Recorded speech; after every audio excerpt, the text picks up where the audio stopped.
अस्सलाम वालेकुम। मेरा नाम मोहम्मद शुएब है और आप देख रहे हैं शेबी बिटकॉइन यूट्यूब चैनल। आज के दिन मेरा टॉपिक क्रिप्टो मार्केट की अपडेट देना है, बिटकॉइन और इथेरियम का एनालिसिस करना है। और कल के दिन जो मैंने टोकन आपसे डिस्कस किए थे कि उनके एंट्री पॉइंट क्या क्या हैं, तो वो अपने एंट्री पॉइंट पर पहुंचे या नहीं, उन सब चीज़ों को डिस्कस करेंगे। और उसके अलावा कल मुझसे एक भाई ने सवाल किया कि अगर कोई कॉइन पंप होने वाला हो या किस वजह से पंप हुआ है, तो उन चीज़ों को हम किस तरह से चेक कर सकते हैं, तो उस मुतालिक मैं आपको थोड़ा सा गाइड करूँगा। सबसे पहले यहाँ पर बीटीसी का चार्ट मेरे पास ओपन है 4 आवर के टाइम फ्रेम में। और अगर यहाँ पर आप देखें 4 आवर के टाइम फ्रेम में, जब हमारी यहाँ पर हमने एक एनालिसिस किया था मार्केट का, तो यहाँ से हम ड्रॉप डाउन जो है एक्सपेक्ट कर रहे थे, वो ड्रॉप डाउन हो चुका है। यहाँ पर एक बेयर फ्लैग बन रहा है। बेयर फ्लैग अगर डाउन साइड पर ब्रेक होता है तो इसका अगर हम यहाँ से यहाँ टारगेट चेक करें तो ऑलमोस्ट 2.5 से 3% का अगेन यहाँ पर हमें एक ड्रॉप मिल सकता है। और उसके अलावा अगर यहाँ पर हम देखें तो 25,800 के करीब ये एक ड्रॉप ले सकता है बिटकॉइन, अगर 100 मूविंग एवरेज को 4 आवर के टाइम फ्रेम में ब्रेक करता है। और अगर डेली के टाइम फ्रेम में बात करें तो डेली के टाइम फ्रेम में एक बड़ी कैंडल, रेड कैंडल बनाई है बीटीसी ने, और उसके बाद ये 21 मूविंग एवरेज को होल्ड कर रहा है। ये अगर ब्रेक होती है तो फिर मार्केट अगेन अपने इस रीजन में आ सकती है, जो रीजन काफ़ी ज़्यादा दिन से हमारे पास कंसोलिडेशन फेज में चल रहा था, यहाँ से लेकर यहाँ तक।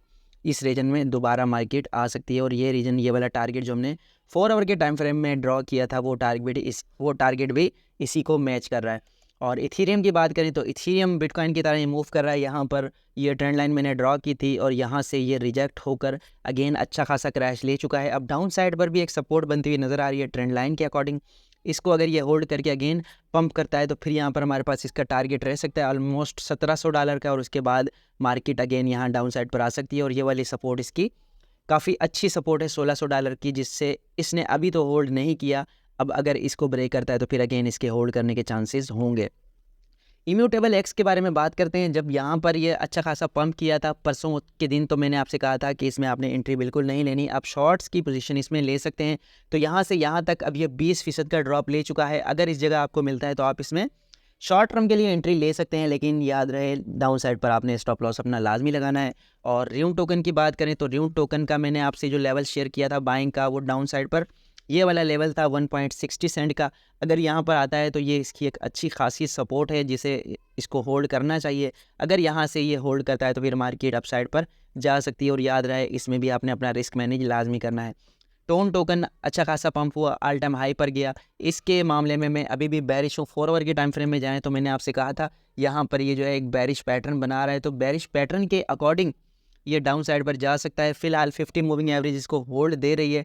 जैसे ही यहाँ से ये ब्रेक करता है इस मूविंग एवरेज को, तो फिर डाउन साइड पर जा सकता है। और यहाँ पर बिलो $1 इसको हम बाय करेंगे। और लूना क्लासिक कल के दिन पंप कर रहा था और यहाँ पे था जब मैंने कल इसकी वीडियो बनाई। अगर आपने कल की वीडियो देखी है, मैंने कहा था कि अगर ये अप साइड पर गया है, तो अगर इसने दोबारा ऊपर जाना है तो ये अपनी डाउन साइड की इस ट्रेंड लाइन को रिटेस्ट करेगा और उसके बाद मजीद अप साइड पर जा सकता है। रिटेस्ट कर चुका है, लेकिन वॉल्यूम अगर हम यहाँ पर देखें तो वॉल्यूम बिल्कुल ही कम है। अगर इसमें वॉल्यूम आता है तो फिर अगेन ये अप साइड पर एक हायर हाई बना सकता है। अदरवाइज़ अगर ये वाला रीजन इसने ब्रेक कर दिया और डाउन साइड पर चला गया, तो दोबारा से अपने प्रीवियस रेंज में आ सकता है। और उसके अलावा यहाँ पर बात करते हैं ब्रेव ब्राउज़र की, जो कि Web3 का डिसेंट्रलाइज वो ब्राउज़र है। और उसमें वो जो है अपने टोकन प्रोवाइड करता है, अपने यूज़र्स को फ्री में रिवॉर्ड देता है बैट टोकन का, जो कि डिफ्लेशनरी है, यानी कि उस टोकन की सप्लाई मुसलसल कम हो रही है। होना तो ये चाहिए ना कि जब भी कोई कॉइन रिवॉर्ड वाला होता है तो वो मुसलसल सप्लाई इंक्रीज़ करता जाता है। तो जब इसकी सप्लाई डिफ्लेशनरी है, यानी कम होती है साल बाय साल, तो यहाँ पर हमारे पास इसका जो थ्रेड लिखा है बंदे ने, इसका कहना है कि बैट टोकन एक्सचेंज से ब्रेव कॉइन जो है वो बाय करेगा। और यहाँ पर अगर ब्रेव ब्राउज़र का देखें हम एक्टिव यूज़र, तो मुसलसल ग्राफ जो है ऊपर की तरफ जा रहा है। और यहाँ पर इस बंदे ने कंपेयर किया है अदर ब्राउज़र्स से ब्रेव ब्राउज़र को। तो यहाँ पर अगर देखें तो ब्रेव ब्राउज़र पर सारे के सारे ग्रीन टिक हमें नज़र आ रहे हैं और बाकी पर कहीं रेड तो कहीं येलो, यानी कि सबसे ज़्यादा सेफ़, डिसेंट्रलाइज और सबसे ज़्यादा यूजेबल ब्रेव ब्राउज़र है। आप खुद भी इसको ट्राई कर सकते हैं। टेक्नोलॉजी बेस भी ये बहुत अच्छा प्रोजेक्ट है और बहुत अच्छा जो है ब्राउज़र है, तो आप इसको गो थ्रू हो सकते हैं और साथ में बेट टोकन में इन्वेस्टमेंट भी कर सकते हैं। और उसके अलावा एक न्यूज़ है यूएस सेनेटर के वाले से, जिसने जब एल सल्वाडोर बिटकॉइन अडॉप्ट कर रहा था अपना लीगल टेंडर बनाने के लिए, तो उस वक्त इसने कहा था कि जो एल सल्वाडोर है वो मनी लॉन्ड्रिंग और करप्शन के लिए दरवाजे खोल रहा है बिटकॉइन को अडॉप्ट करके। लेकिन अब 2023 में इनके ऊपर इल्ज़ाम लगा कि ये जो है करप्शन में मुलविस हैं और $5,80,000 का कैश और गोल्ड इनके पास बरामद हो चुका है। तो आप खुद इससे अंदाज़ा लगा सकते हैं कि करप्शन कहाँ है और मनी लॉन्ड्रिंग कहाँ है। उसके अलावा यहाँ पर सीजी बाइनांस ने एक ब्लॉग जो है वो शेयर किया है बाइनांस के हवाले से। इसमें उन्होंने कहा है कि अगर आप अपना कॉइन लिस्ट करवाना चाहते हैं तो बाइनांस पर उसके रूल्स क्या होंगे, वो सारे रूल्स इन्होंने डिस्कस किए हैं। कोई 19 टिप इन्होंने दी हैं, वो आप सारी देख सकते हैं ताकि आपको अंदाज़ा हो जाए कि बाइनांस पर किस तरह से प्रोजेक्ट की लिस्टिंग होती है। और उसके अलावा यहाँ पर एक बंदा है BNB बुल के नाम से, और इसके ऑलमोस्ट 3,44,000 फॉलोवर हैं। इसने कहा है कि जिस तरह शिब ने हमारे पास एक अपसाइड पर जाने के बाद डाउन साइड पर कंसोलिडेशन की और फिर एक और हाई लगाया, इसी तरह हमारे पास पेपे कॉइन भी लगा सकता है। और जैसे यहाँ पर आपको नज़र आ रहा है पेपे कॉइन ने अब अपना एक लोवेस्ट पॉइंट बना रखा है बाइनांस पर। तो अगेन यहाँ पर ये एक्सपेक्ट कर रहा है कि एक और बार यहाँ पर अपसाइड का जो है विक लग सकता है और अगेन बुल रन में ये अच्छा खासा प्रॉफिट दे सकता है। तो मैं सोच रहा था कि इसमें हमें बाइंग कंसिडर करनी चाहिए और कुछ ना कुछ अपनी ऐसी अमाउंट जो हम वेस्ट करना चाहें वो इसमें इन्वेस्ट कर देनी चाहिए, ताकि नेक्स्ट टाइम अगर ये शिप की तरह जो है अच्छा खासा पंप लेता है तो फिर हम इसमें अच्छा खासा प्रॉफिट बना सकें। और लास्ट में यहाँ पर बिटकॉइन ETF के हवाले से जो है डेडलाइन डिस्कस करना चाहता हूँ मैं आपसे। लास्ट डेडलाइन यहाँ पर हमारे पास 2024 में है, लेकिन अक्टूबर के महीने में हमारे पास यहाँ डेडलाइन आने वाली है। यहाँ पर अगर देखें आप तो 12, 16, 12, 12, 12, 12 और फिर 19 तारीख को डेडलाइन है।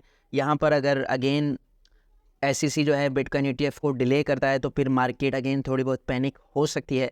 लेकिन मोस्ट प्रोबेबली जो फाइनल डेडलाइन है जिसमें या तो बिटकॉइन ने रिजेक्ट होना है या फिर बिटकॉइन ने अप्रूव होना है, वो मई और अप्रैल के करीब है। और 2024 में हाल्विंग भी होने वाली है और इंटरेस्ट रेट का कट भी हो सकता है। तो ये सारी चीज़ें अगर एक साथ मिल जाएंगी तो बिटकॉइन को और क्रिप्टो मार्केट को बहुत ही ज़्यादा बूम मिल सकता है। और उसके अलावा लास्ट में कल के दिन एक भाई ने मुझसे पूछा कि यार अगर कोई भी टोकन है वो पंप करने वाला है या डंप करने वाला है तो वो हमें कैसे पता चलेगा। तो यहाँ पर सबसे पहले तो कॉइन मार्केट कैप पर आप जब आ जाएंगे तो यहाँ टॉप गेनर और लूज़र में मैं आया हूँ।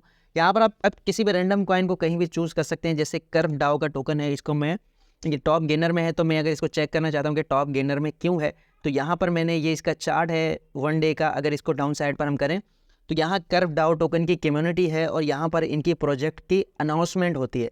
अनाउंसमेंट पर आपने गो थ्रू होना है कि इनकी अनाउंसमेंट क्या चल रही है।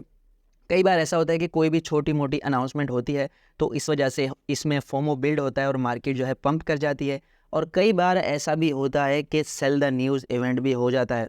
इनसाइडर ट्रेडर्स और वेज जो हैं जिनको पहले से ही न्यूज़ का पता होता है वो क्या करते हैं कि न्यूज़ को पहले से ही मार्केट में लाने से पहले खुद बाय करके बैठ जाते हैं, और जैसे ही रिटेल इन्वेस्टर बाय करता है तो उसके ऊपर मार्केट को डंप करके वो फिर मार्केट से निकल जाते हैं। अच्छा, उसके अलावा आप जो है जा सकते हैं गूगल पर और वहाँ पर भी चेक कर सकते हैं कि क्यों मार्केट जो है पंप करी है। वहाँ पर आप सर्च कर सकते हैं वाई, मतलब जो भी कॉइन आप सर्च करना चाहते हैं वो लिख के आप डन कर सकते हैं, तो वहाँ पर भी आपको न्यूज़ मिल जाएगी। साथ में ट्विटर पर अगर आप चेक करना चाहें, ट्विटर पर भी कॉइन का नाम सर्च करेंगे तो वहाँ पर भी मिल जाएगा। जो सबसे एक सिंपल तरीका है वो मैं आपसे शेयर कर रहा हूँ कि यहाँ पर जैसे भी आपने ये कर्व डाओ टोकन पंप कर रहा है, हमने देखा कि यहाँ पर इसमें अच्छा खासा यहाँ से 44 सेंट से ये 49 सेंट पर जा चुका है। तो अगर हम यहाँ पर डाउन साइड पर आएँ तो कर्व डाओ टोकन कम्युनिटी में कर्व डाओ की जो है यहाँ पर अनाउंसमेंट है, यहाँ वेरी इंपॉर्टेंट वोट है जो कि स्टेबल स्वैप के हवाले से है, और उसके अलावा प्रपोजल दिया है इन्होंने 30 मिलियन कर्व का। तो इन न्यूज़ की वजह से जो तो फोमो बिल्ड होता है मार्केट में, और इस वजह से फिर मार्केट में थोड़ा बहुत जो है हमें पंप देखने को मिलता है। तो इन चीज़ों में मेरे ख्याल में न्यूज़ का इतना ज़्यादा हमने रिलाय नहीं करना, उसका एनालिसिस भी करना होता है कि मार्केट अपने ओवरसोल्ड या ओवरबॉट के जोन में है, तो उस चीज़ों को लेकर हमने फिर उसमें एंट्री लेनी होती है। तो इन चीज़ों को देखकर आप किसी भी कॉइन में एंट्री ले सकते हैं। तो ये थी आज की वीडियो। उम्मीद है कि आज की वीडियो भी आपके लिए इन्फॉर्मेटिव रही होगी। मिलते हैं अपनी नेक्स्ट वीडियो में। अल्लाह हाफिज़।